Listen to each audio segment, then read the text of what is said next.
just getting started on our long and remote hike out to a very remote mine.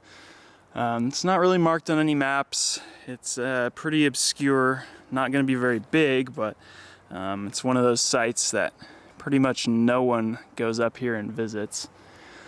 Right now we're on an old logging road. You can kind of see in this middle area what used to be a road is now being overgrown by various trees and shrubs and whatnot. And this is certainly not one that you can drive to, so it sees very few visitors, and probably one of very few people that have visited it since it was abandoned. Anyways, we're gonna head up the hill here, and eventually we're gonna cut straight up the hill, way up onto that ridge that you see.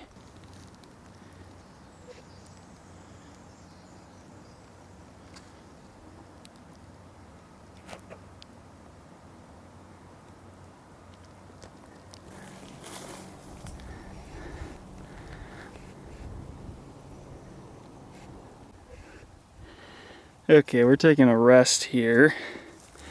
I don't know how well that shows up on the video, but this is very steep and doesn't get much better,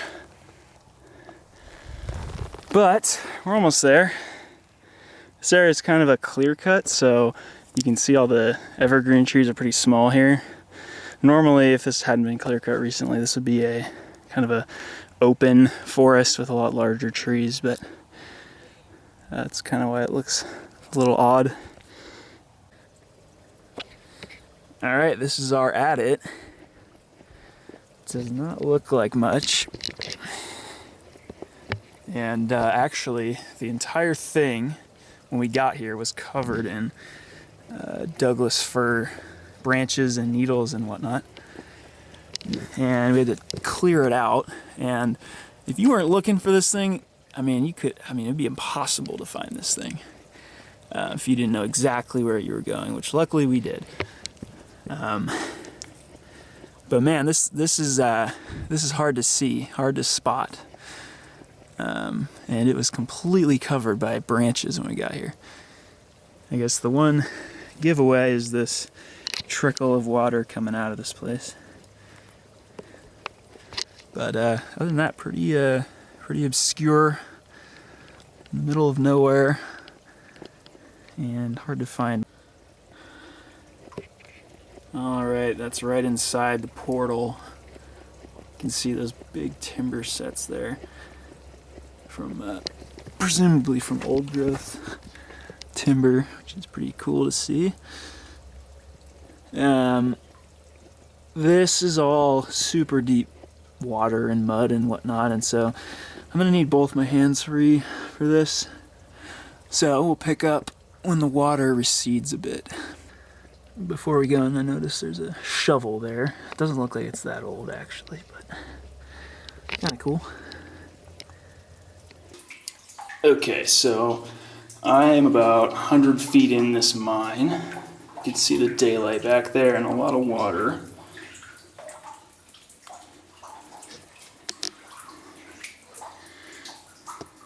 That's looking forward.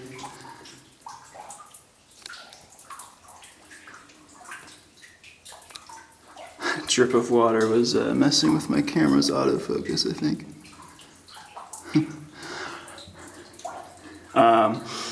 This, out of the hundreds of mines I've been to, I think this is probably the slowest 100 feet of exploration that I've ever done. It took me like 15 minutes to get through that because my hip waders were, well, actually I should say the water was about right there, and I do not want to get that in my socks, shoes, pants, and all that jazz. Not fun. So took my time going through that, and definitely cannot film that section because I need both hands to grab onto the walls of the mine when I'm walking through there. But starting here, we have some interesting features stalactites.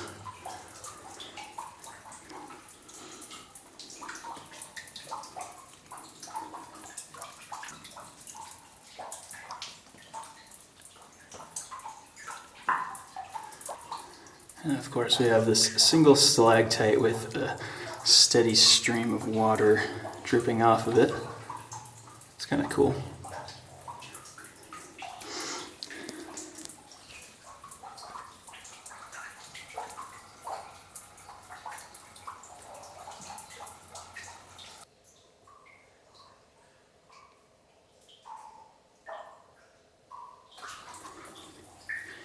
Alright, so that's looking forward.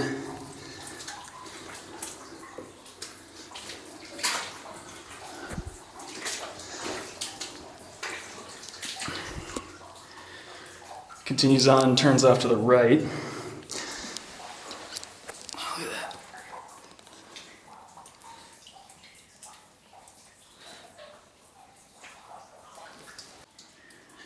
that. Okay, so we've arrived at this little offshoot, and I think, from what I understand, this pile here is just the ore they were mining, and they were just waiting to ship it out, and they stored it here. I'll probably pick through that after I come out of the mine and show you guys if there's any interesting minerals in there. And I also noticed a couple dynamite boxes here that are not in the best of shape. And as I was kind of alluding to earlier, this mine's so difficult to walk through because the mud's so deep that probably won't be filming much as I walk, but we'll just stop and film as we go. Actually, this section here is not too bad. Yeah, this isn't bad at all. I know a couple of viewers have asked me to show my feet. Right now, I think I'm walking on like a rail or something, and so, or two rails I should say, but not very deep.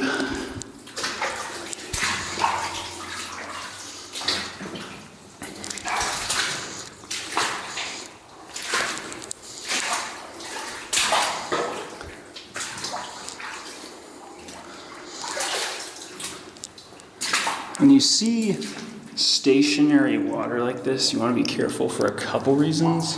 The first is if I start breaking up this water and it starts flowing out of the mine, then the water level near the portal is going to be higher, most likely.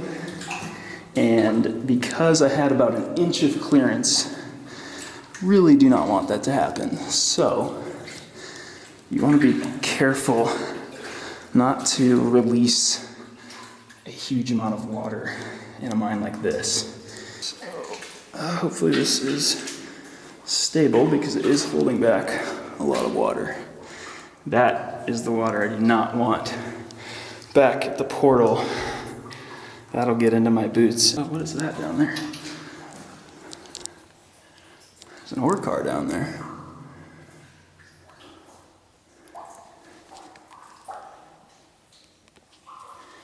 And there's a branch off to the left too with rails. Well, I think we should go check out that ore car.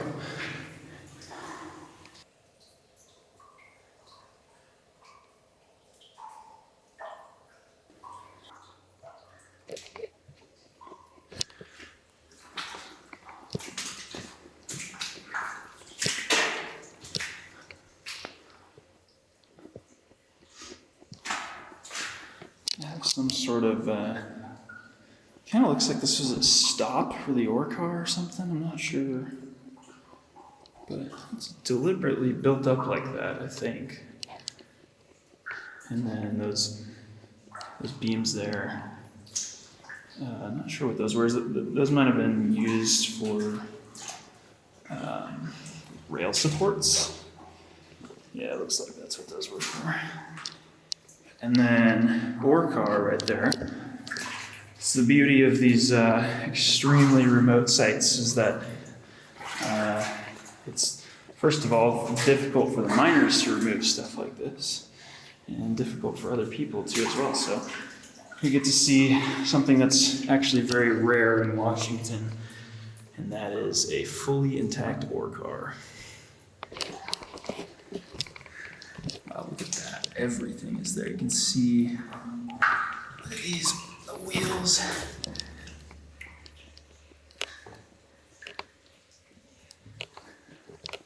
This is front tipping, of course. That's the door.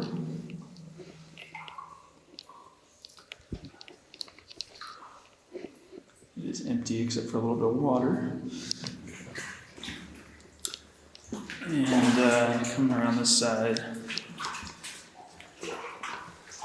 there's the nameplate is still on it. I think I've found maybe 2 ore cars in my life with nameplates. So, very rare to find and really cool to see. Those are the little tiny things that get stolen off of these things. And, I mean, this tells more than anything else on the ore car. This little tiny tag, it says where it's made, it says what model this ore car was. I mean, that is so cool to find.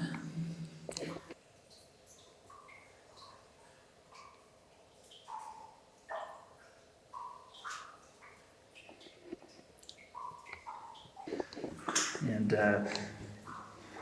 it's going to be hard to film that, so I'll just take a picture and have that on screen right now. But yeah, very, very cool.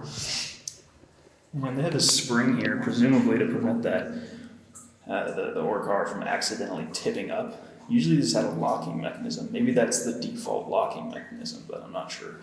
It's definitely meant to prevent the car from tipping accidentally, though. And there's the other side. Oh, that's interesting. They have this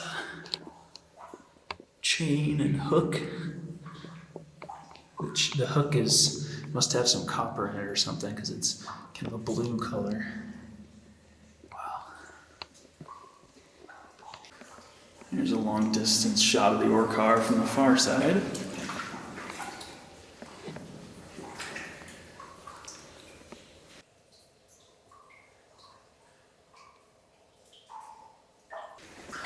And you can see here there are rails now visible. These rails are in great condition. They're not even rusty a bit. I bet if that ore car wasn't rusted to the rails, we could probably roll it up here.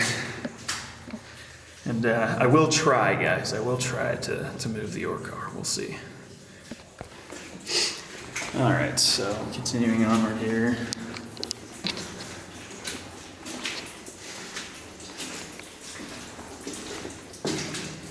The bend in the rail. Looks like they got a little lazy on that side.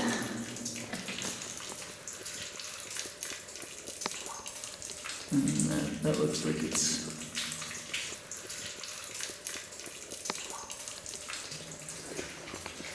got a carved out area there. Let's see, some drill bits. No, those are just sticks. Never mind. Yeah, it's all just sticks. And that's a piece of metal. I'm not sure what that is.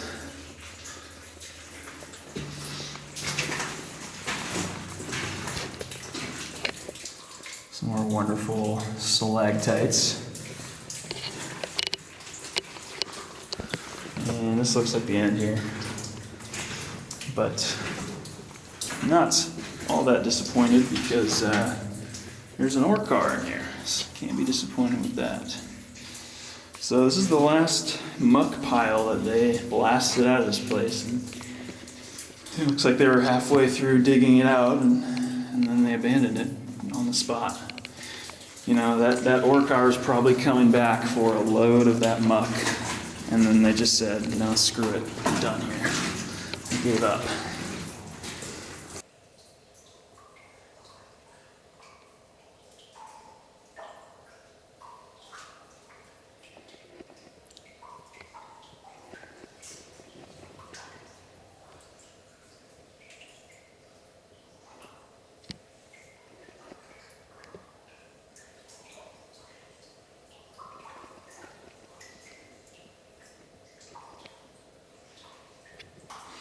Okay, you guys remember the junction from a little bit ago.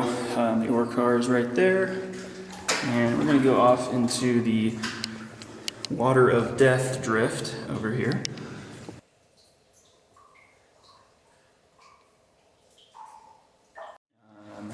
Only really thing of note is dynamite box, but pretty much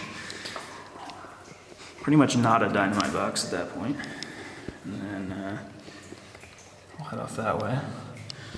I'm not sure what we have here. Maybe a drill bit or something. It's hard to tell. It's so rusty.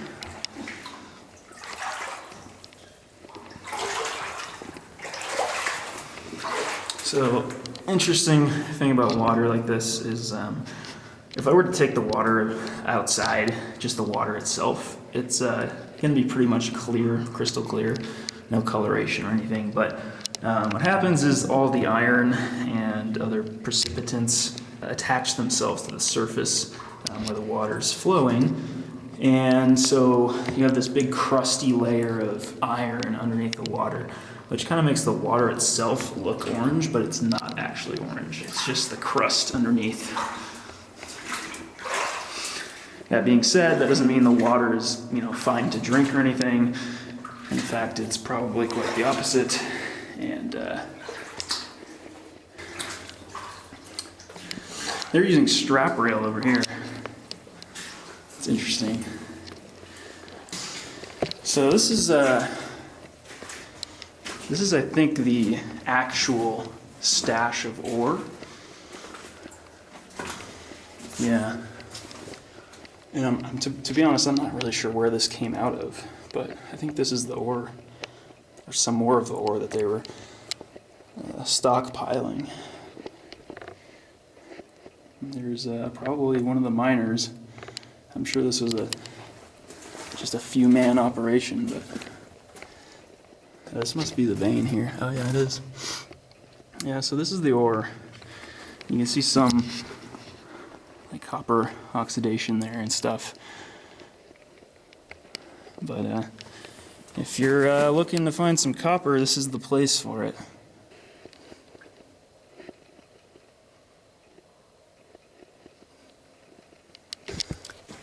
Over this way, we enter onto the vein, and you can see where some of this material came from, right here, this void. Wow, and this whole drift is just filled with this ore. All the way to the back, which you can't see from here. As much as I know you guys want me to, I'm not going to crawl back there on my hands and knees to that dead end, because I can see it's a dead end. But interesting that they stockpiled all this ore. That's a lot of material, actually. It sticks out like a sore thumb because of all the iron oxidizing out. It's bright orange, so if you were to... I forgot to bring my rock hammer in here, but if you were to break some of this stuff open, you'd probably find a lot of pyrite, chalcopyrite, and that sort of thing.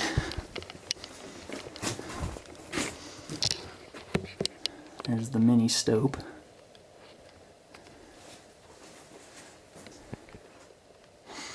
The vein behaves the same way as the ore down on the ground. All the surface is oxidized and doesn't really look very impressive, but again, if you were to remove this front layer of material here, you'd find a lot of pyrites, probably some quartz and that sort of thing.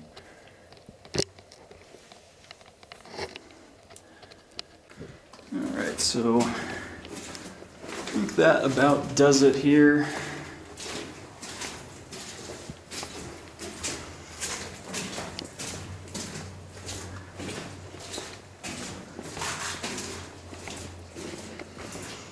There's some quartz right there. I didn't think this was a drift, but it could be, I'm not sure. The last mines I explored were in the desert, and half the time I was crouched over, and some of the drifts were like just barely wider than the ore cart rails. And this mine, however, you could fit maybe 3 of those ore cars side by side in this tunnel. And then the ceiling height is probably 8 to 9 feet tall, so I've a couple feet of clearance above my head even in this one, which is interesting and kind of impressive. It's a lot of material to blast and move out of here. Yeah, I mean, you can see the size of the cross section of this tunnel. It's big. And a lot of that has to do with allowing room for water to drain out. The desert mines didn't have that problem, so you see a lot of very narrow tunnels in the desert.